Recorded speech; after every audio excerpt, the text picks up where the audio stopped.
Hey guys, welcome to my channel Miss Recap. The citizens of Munchkinland celebrate the recent death of the Wicked Witch of the West. Glinda the Good joins the festivities and tells the witch's story. Born from an affair between the wife of then Governor Throp and a traveling salesman, she was ostracized from birth due to her unnaturally green skin and suffered a troubled childhood. When asked if she and the witch were friends, Glinda reveals they knew each other from their school days. Years earlier, Elphaba arrives at Shiz University to see off her paraplegic younger sister, Nessa Rose. Madame Morrible, Shiz's Dean of Sorcery Studies, offers to privately tutor Elphaba after witnessing an unintentional display of her magical abilities. Elphaba accepts in the hopes that it will allow her to meet Oz's ruler, the wizard, and be de-greenified. To her discontent, she is forced to room with the bubbly Glinda, and the two clash constantly. One night, Elphaba follows Dr. Dillamond, a talking goat who faces discrimination as one of Shiz's last animal professors, to a meeting of animals off campus. Dillamond reveals other animals are losing their civil rights and ability to speak,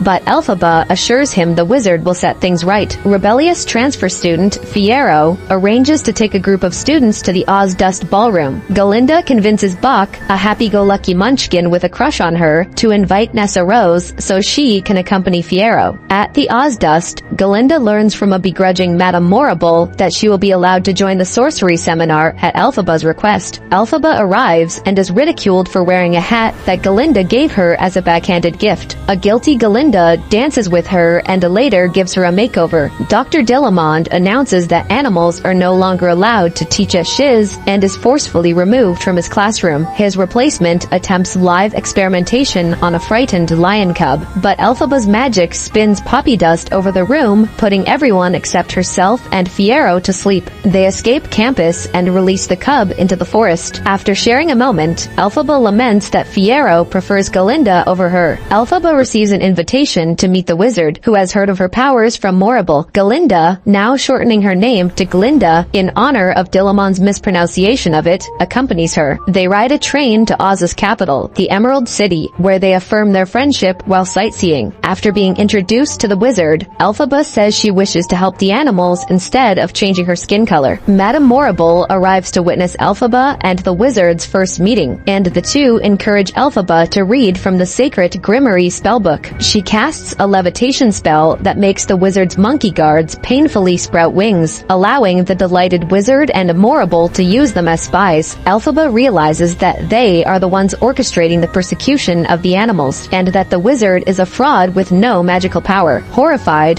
Elphaba steals the Grimoire and flees. Glinda follows Elphaba and implores her to reconcile with Morrible and the wizard, but Elphaba decides to stop their plans. She bids an emotional farewell to Glinda, who supports her but is apprehended by guards. Elphaba repeats the levitation spell on a broom and escapes the Emerald City. Madame Morrible warns Oz that Elphaba is a wicked witch. The students of Shiz evacuate campus. Fiyero flees the school grounds on horseback, and Governor Throp suffers a heart attack as he and Nessa Rose receive the news. Meanwhile, Elphaba flies west, leaving Glinda behind.